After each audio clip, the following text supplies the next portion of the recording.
Attack on Titan, people think that's the GOAT, which I don't necessarily agree with. I feel similarly about... It ended like 15 years ago. Like, I just think we just need to move on and let it be what it is.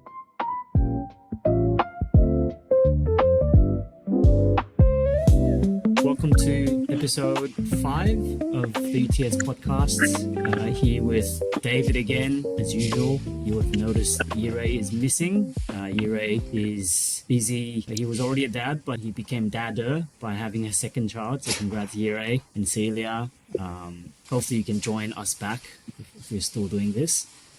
But in Yurei's place, we do have a special guest who is fitting of the topic.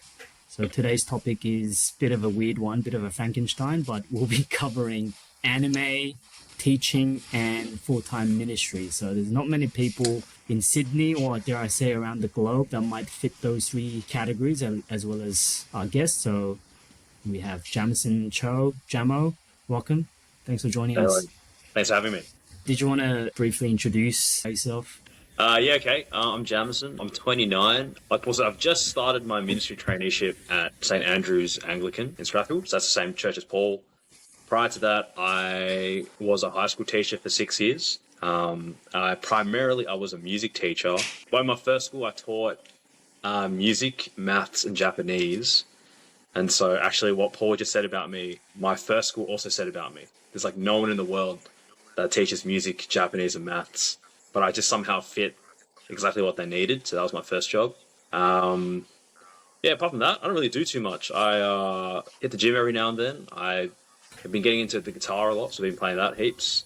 You don't want Mike Chin, our minister, to be hearing that, do you? Don't worry. He already knows. I'm like very honest. I go, mate, this week I just took a nap, read the Bible, and then took another nap. That's me. I'm married. Been married for 10 months, so it's been pretty good. Yeah, that's about it. I'm not particularly interesting, to be honest. How's your 9 to 10 months of marriage been? Married to Judy, your wife? Yeah, Judy. Yeah, it's been good. Has been challenging in some regards, but mostly been really enjoyable. Yeah, been really enjoyable. A lot of people said we'd fight a lot in our first year, but so far I can count the number of times we fought on one hand, so that's been pretty good. Yeah, so we're doing well, and we're enjoying our marriage. Still married, just enjoying each other's company. That's good. That's good. Still married after 10 months. Yeah. I'm a bit worried at some points, but yeah. Thought she might leave me because I'm not very good at housework. So, I'm pretty rubbish at all of those things. What have you picked up? Like, what's your favorite house chore? I don't mind doing the dishes. I've always been pretty keen on dishes. And I've recently started trying to fold more laundry, so trying to get into that. Yeah, when you say doing dishes, do you actually do the dishes? And I give them a rinse and put them in the dishwasher, press the buttons, and then let it roll. So I told Paul this the other day as well. That's not doing the dishes. That's just putting it in someone. It's the robot doing it for you. You're not actually doing the dishes. In Jamo's defense, Judy's not doing that issue. I mean, maybe she is, but when we're doing it, someone's got to still load the. We're not really washing our clothes, are we? Then you know what I mean? Like, exactly. That's exactly right. Yeah. We put things in, and robot does it. I do think if you're an Asian husband, or if you're Asian in general, we have more of a credit because at least we rinse them. You know what I mean? Whereas our good old white friends, they have one less step. They just chuck them in there with 2 pieces of steak or whatever that's stuck onto the plate. So yeah, maybe one. It's the rice, I think, that dishwashers can't handle very well. Maybe dishwashers are racist in that regard. Okay. Yeah, that's right. But we digress. David, just on marriage, do you have how long have you been married for? I think you've been married the longest out of 2019, I would say. 2019. Any advice for Jameson or any younger brother listeners who might be thinking of getting married or just have gotten married? The advice that I got when I was contemplating on infant baptism is the same advice I will give to everyone. Grace precedes faith. So it's always about grace. Jameson, you talked about how Judy hasn't left you yet. That's grace. right? Like there's unconditional love that, you're displaying with each other. You're being humble. I'm sure you're doing the same thing for your wife. So having that grace preceding anything, I think is a good advice for anyone. Good advice. I thought we would kick off with anime. By the way, I never had anime in mind. I just wanted to do teaching. But it's actually Yurei, when I mentioned to him that I was thinking of inviting you, that he said, you should talk about anime. And I thought, why not? And maybe it's a way of atoning my sin for what I said in one of our earlier podcasts when you did K-pop, around how anime hasn't taken off as much as K-pop did. So maybe just doing justice to our Christian weeb friends, which Jamo is representing today. So I thought we start off with one or some of our favorite animes slash cartoons or animated films, broadening the spectrum for David, who might not be the biggest anime fan, that you've either enjoyed watching growing up or you enjoy watching now. What's so good about it? So I can start. In terms of my first memory and core memory with any animated films, probably Lion King. So apparently when my dad was looking after me when I was a little bit older than Rowan, so maybe, I don't know, 3, 4, 5, around that age, all he did was watch Lion King with me. Apparently he would just watch it with me like over and over again, and I would just never complain. And, I would know every song, every character, distinguish the 3 hyenas from each other. So that's, Lion King, I suppose. It's still a great movie, you look back.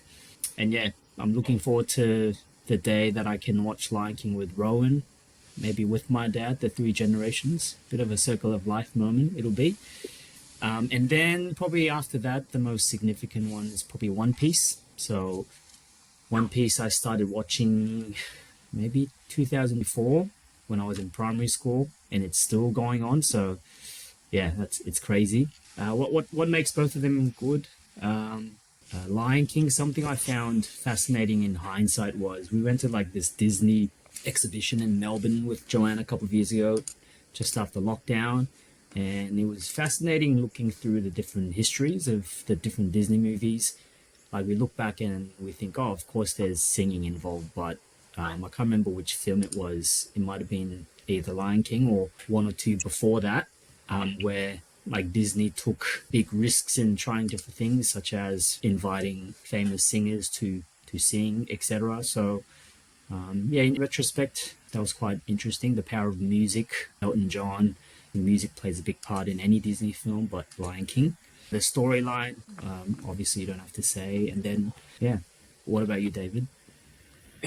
It's good that you raised Lion King because it is a knockoff of a Japanese anime, isn't it? So, anyway, you were talking about how great it was, and I'm like, that's the only thing I was thinking about, right? Was it Leo, the white lion white thing? Lion, yeah. Anyway, it's still good.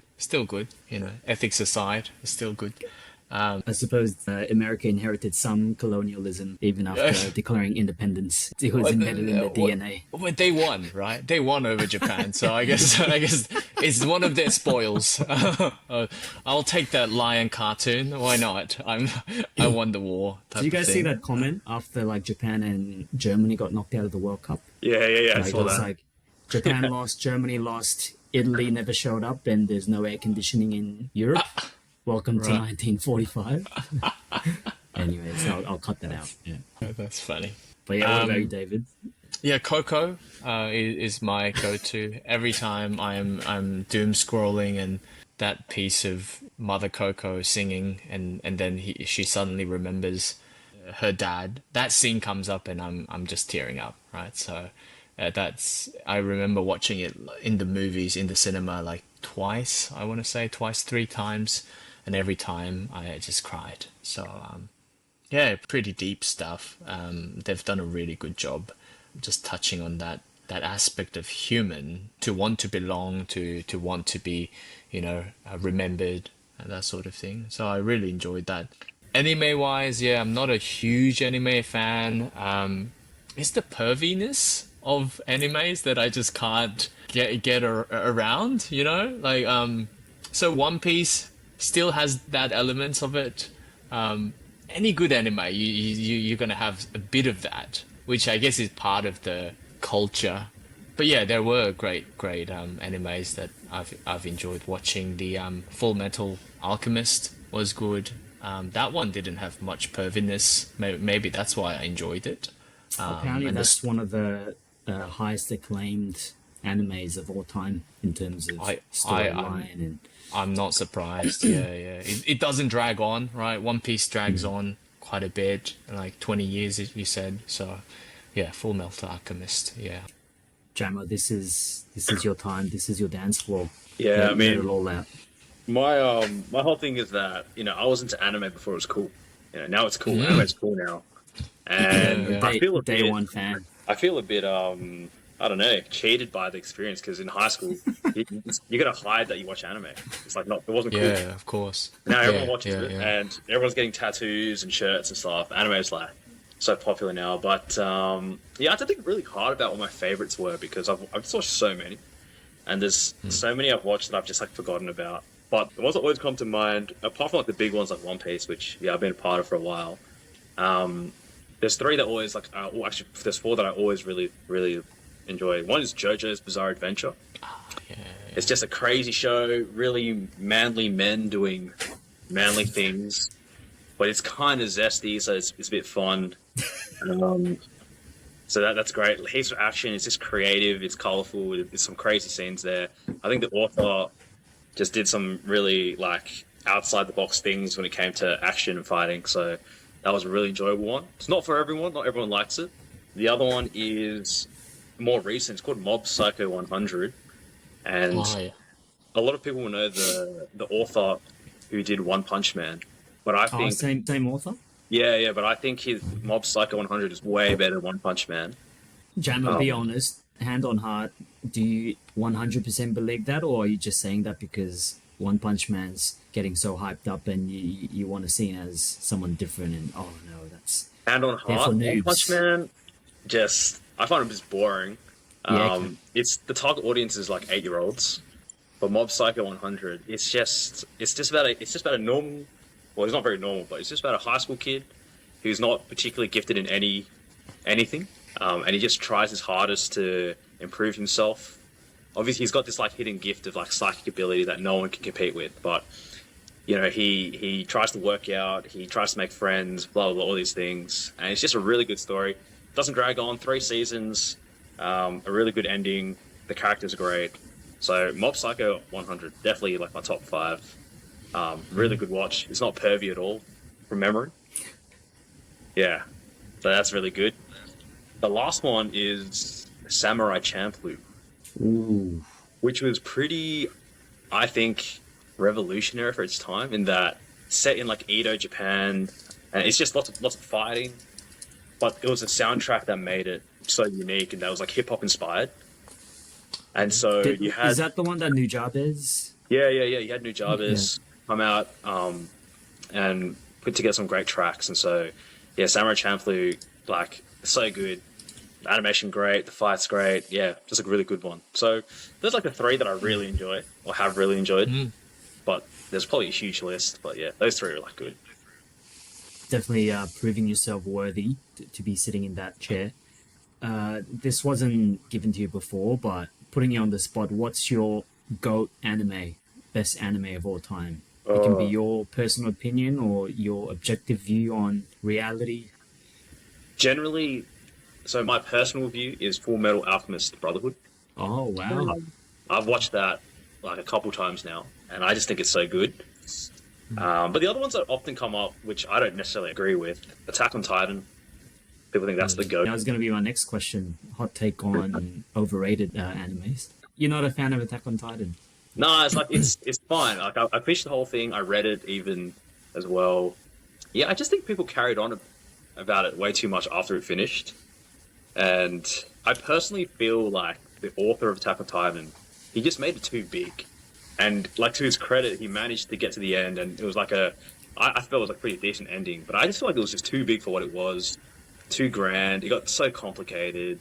But I still think it's a really good series. But I don't think it's as good as like everyone What sort people of make makes it out to be. be. Yeah. Yeah. Like I'll never watch it again.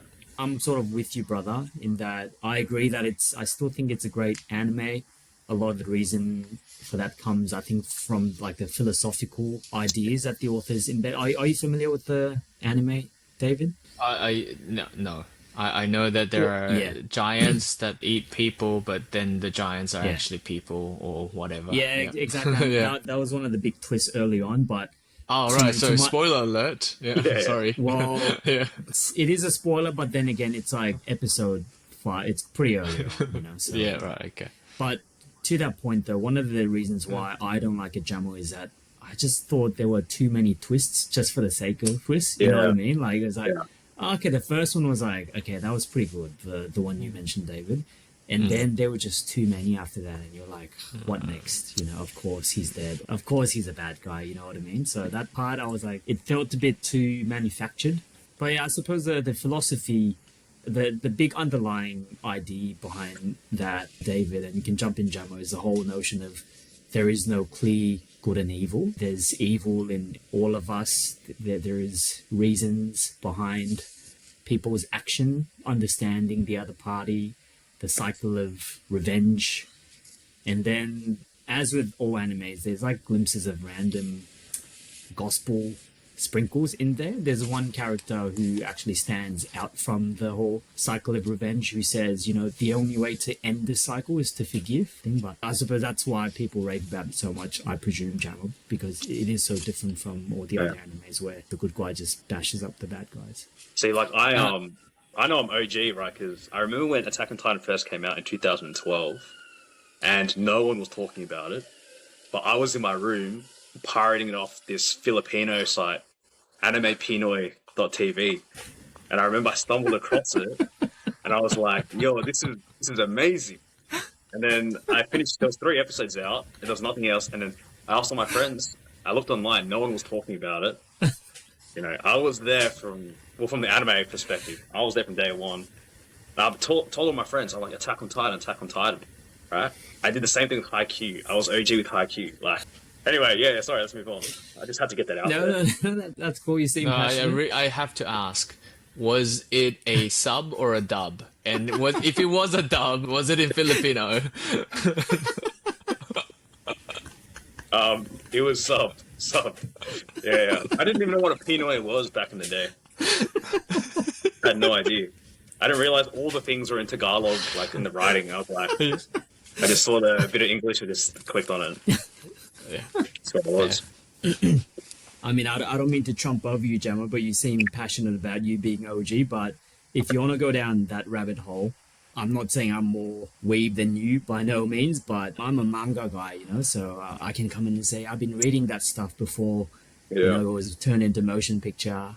But yeah, any other overrated animes? This is your chance to rant your I don't dark, think this is deep like design. overrated. I feel similarly about Avatar: The Last Airbender. So I think it's a great show, and I really enjoyed it as a kid. I enjoyed both seasons. I prefer like the first Avatar, like most people do. But it ended like 15 years ago, and we're still getting content, and people are still writing like video essays about how good Avatar is, and like doing character essays on all these characters. But it's like it's been 15 years. You know, I just want people to move on and stop going back to this show, which is it's good, but I think people just need to move on from Avatar. They just keep on hyping it up like it's the best thing ever.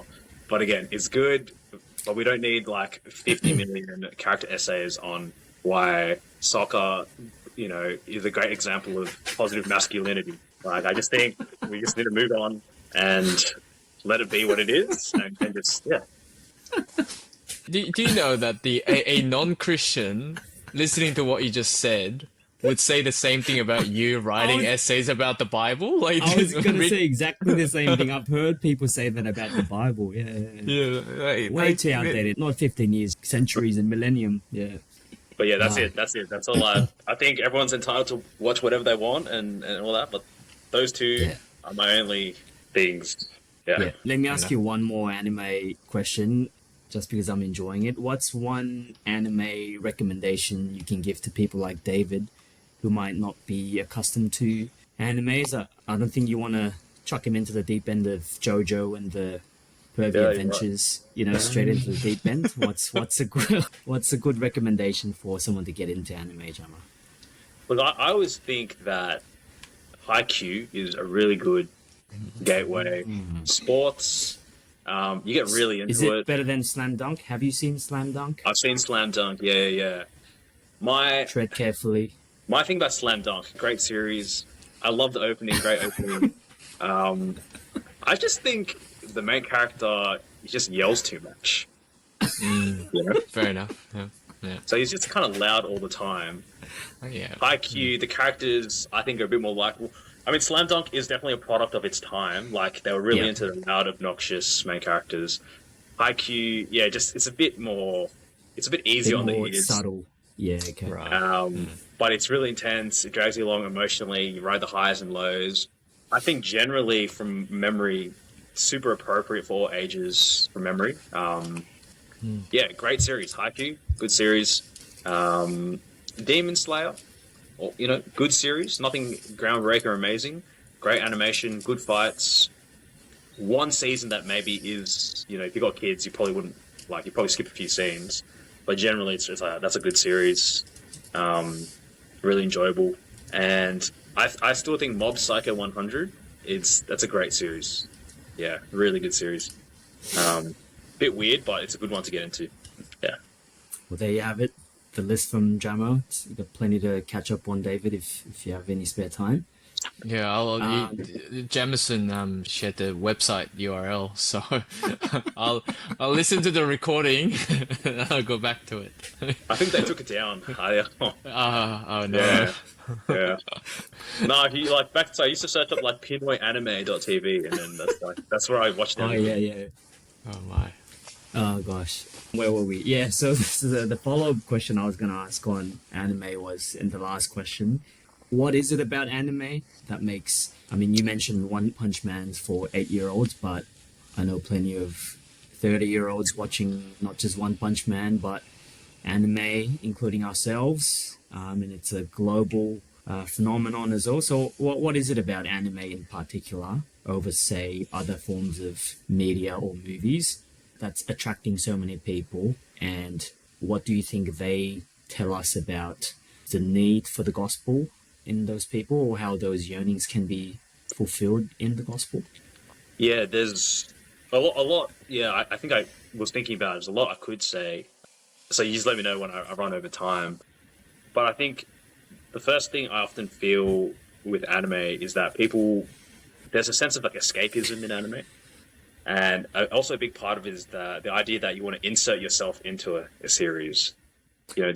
Just quickly on that note, I think that's why One Punch Man has taken off so much, because he always wins, and that's just not the reality, because we often fail, and sometimes there's more L's than W's, and One Punch Man provides that satisfying escapism where he just wins every single time, and he doesn't even get into trouble. So, anyways, yeah, go on. Yeah, and with One Punch Man, there's always these edgy guys that are like, nah, we want a real anime where they lose and they grow and learn. But yeah, I think part of escapism is they just want to feel good through That's anime. the point, yeah.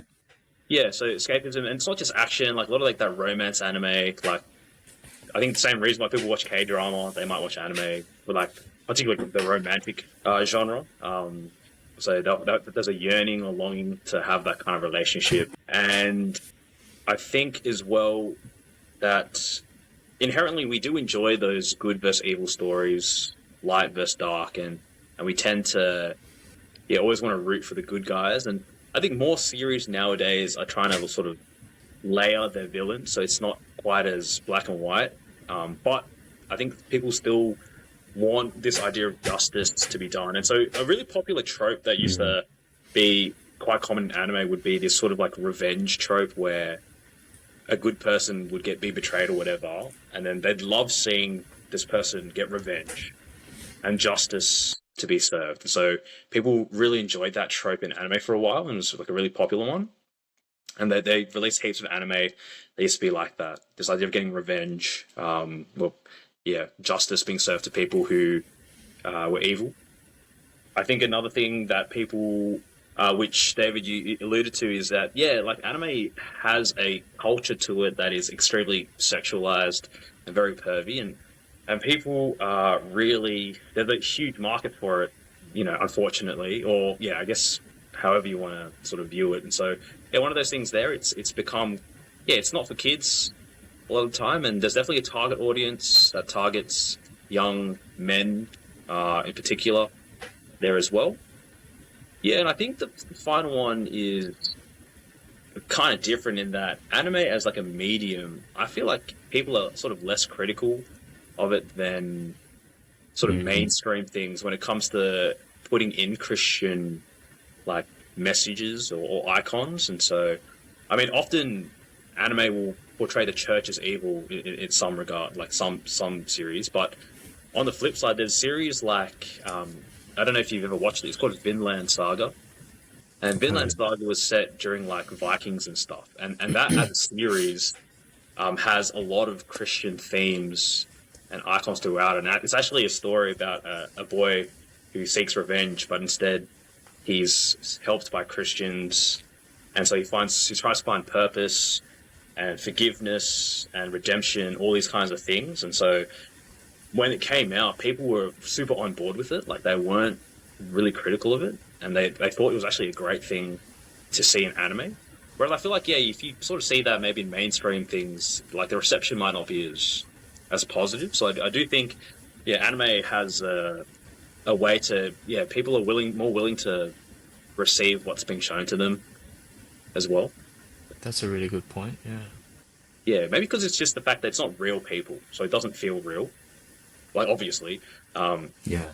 but because it's animated, it's stylized.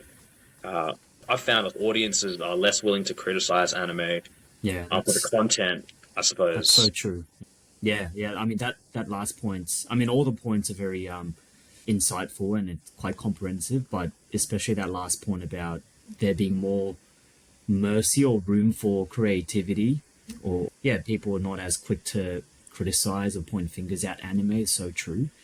Whereas I think if you look at movies, for example, the standard, yeah, to which people hold it to, and then even if it's slightly, yeah, like different, then it kind of sticks out more. For example, like I think as extreme a movie can get in recent times is, have you guys seen, is it Everything Everywhere All at Once? Like that was a crazy hectic movie, and then people were saying, wow, they're kind of pushing the boundaries. But if you look at anime, like they have done crazier things than that. Yeah, the fact that there is more freedom to be more expressive and more extreme and more frank is yeah, probably a really big strength of anime. Is it also because we are living in the West and all the commentary that we're hearing about and we're kind of dialoguing is from the Western perspective, so that when the West is viewing Japan and that Eastern appropriation of Christianity, they're kind of viewing it as with fresh eyes, so to speak, rather than their own media. Hollywood is their own thing, so they can be more critical of things like that. But with Orientalism and that the mystical, Japan, they're so different, and then oh, actually, hang on, they're talking about Christianity. We've had it for 2,000 years, right? So we Also, didn't know it was that good. Party. Yeah, they're a third party too. Like they don't belong to the Democrats or the Republicans, but they're viewed as an outsider looking in. So maybe there's that. Yeah, that's a good point. Yeah. I think that's a really fantastic point. I think sort of anime as a medium can touch anything. Currently now, there's a new anime that's being released, which is about a young Muslim girl. Yeah, so I haven't seen it. There's been a lot of like really positive reception to it, and I never thought I'd see the day that anime would have like a Muslim girl as the main character. So yeah, I mean, I was gonna sort of investigate that more. So yeah, I just found that interesting. So That's really interesting. Yeah, I wonder if the Southeast Asia, like Indonesia type of adoption and love for anime and culture from Japan and Korea that has influenced that sort of things. But yeah, that's really cool. Yeah, you want to say something, David? Oh no, I was gonna say, like good stories touching people's hearts and touching the yearnings and the desires of people is good. But I think there are some elements of anime and these sorts of fantasy type of thing that we can apply in Christian living as well. Like the other day, I was thinking about how one of the tropes and the repeated usage in anime is isekai. Am I pronouncing that right? You're going to a different world, right? I sometimes feel like we are living in a different world, right? We don't belong here, type of thing, right? So one of the things that I always remind myself, and it is an advice that I got from one of the pastors that I respect, is you go to sleep and you wake up in the morning, you're a new person, right? You died and you rose again, just like Jesus did, right? You're a new person. This is a new day. Whatever you did yesterday or the day before or whatever, that doesn't matter. It's in the past.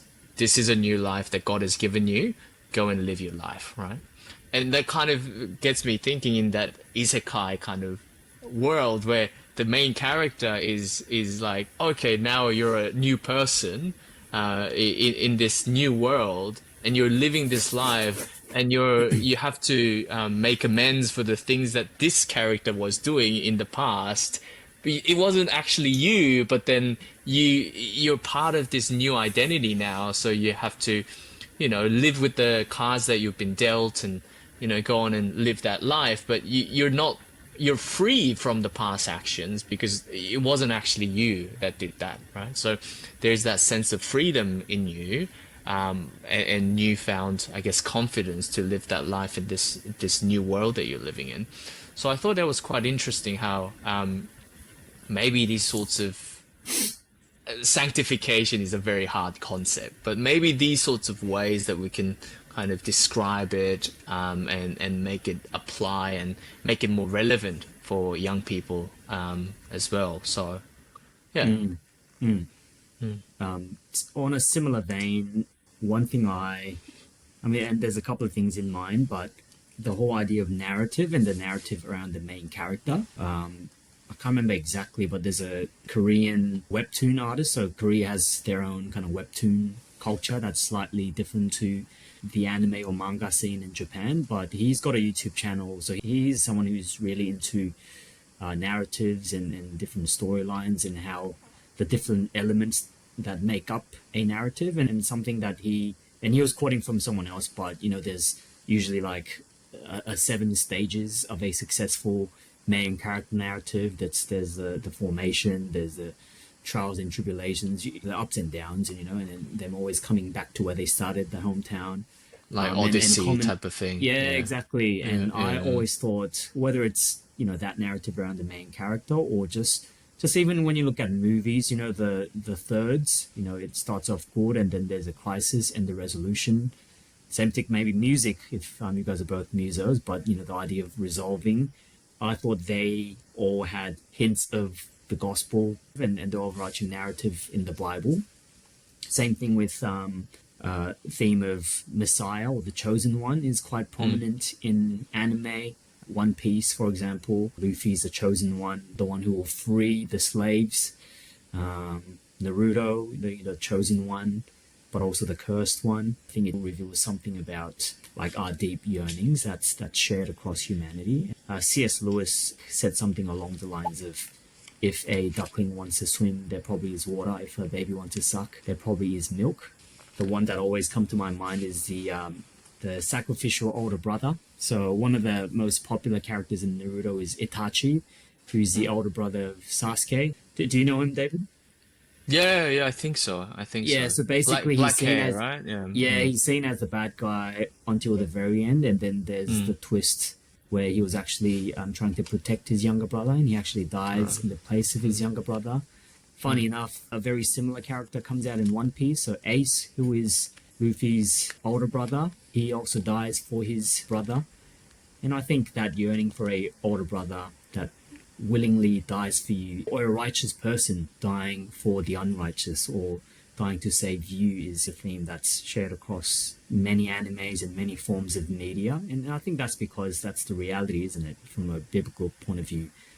What's interesting about the Bible as a narrative is that it doesn't always show what we want the way anime does. For example, the older brother that first comes out in the Bible is Cain, who's the opposite, who's the anti-Itachi or the anti-Ace, who actually kills his younger brother for his benefit. And I think that's just the reality of humanity. That's who we are. And hence, that's why we yearn for someone like an Itachi or an Ace. But if you would use C.S. Lewis's language, of course, there is a righteous older brother who dies in our place, who is the true older brother. Of course, there is the true prince who, through his unconditional love, rescues the poor.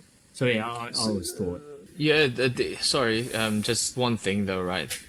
The idea of yearning pointing to a deeper desire is, yes, I agree with that. But there are two layers to it, right? There's the Imago Dei, our creation as the image of God that has one set of yearnings, but also our fall. Our fallen state also has some yearnings as well. So, like, we talked about anime being pervy in some aspects of it. That touches the yearning of the fallen state, not the Imago Dei state of humanity, right? So, anime being successful, I think because it touches both yearnings at the same time in different aspects of it. Like, for example, you talked about Luffy being the chosen one that liberates people, but liberation in the biblical narrative is not liberation of I can do whatever I want. And that's viewed as, a good thing in animes or other cultures. I can make my own destiny. I can go out there and find my own thing. But that's not the real freedom that the Bible is teaching, right? So I think it's really important to demarcate, which yearning are we talking about here? Not all of the yearnings are good yearnings. Like, we have desires that are not really that great because of that fallen state that came after that Imago Dei creation. But yeah, I think it's really fascinating how it can pinpoint that. That's a helpful distinction. But on the flip side, though, I think even the fallen desires, and I always think it's the same with sexual desires and our desire for money. You're absolutely right, David. They're tainted, and our desires have been tainted, and they're fallen. It's total depravity. But even our fallen desires, if corrected to the right trajectory, point to a fulfillment in the gospel. So even our sexual desires, although perverted, is ultimately a desire that gets its ultimate fulfillment in Jesus, in the gospel. Same thing with our desire for vengeance. Sure, it can get twisted. It's not just killing the enemy at the end. Ultimately, even our twisted desires, in a biblical sense, comes together, and only comes together in the gospel.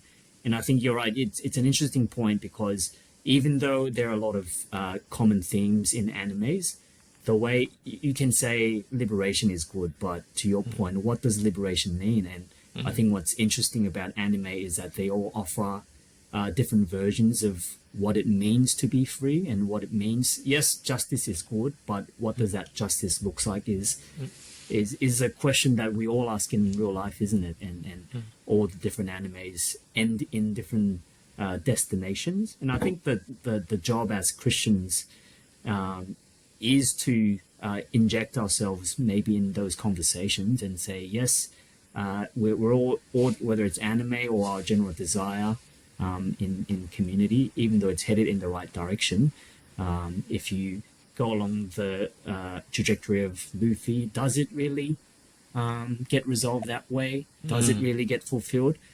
And tracing to the trajectories and actually showing them, no, the desire is right, but showing them even in the fantasies of the animes, even if they were to come true, that there are limitations and they ultimately won't fulfill, might be perhaps something that Christians can do, or a way that we can engage in the anime scene. Any other final thoughts there, Jamo, David? I mean, I've not really ever thought about anime this deeply. Neither have I. That's one of the reasons why we're doing this, isn't the downside is of each other to go deeper. This is great. Maybe we should cut this in part 1 and 2. But should we talk a bit about teaching? yeah, my experience there taught me a lot about like the realities of the world. Yeah, I get asked this a lot. Like, what was it like being an Anglican teaching at a Catholic school? And one of the things is that, like, they're just so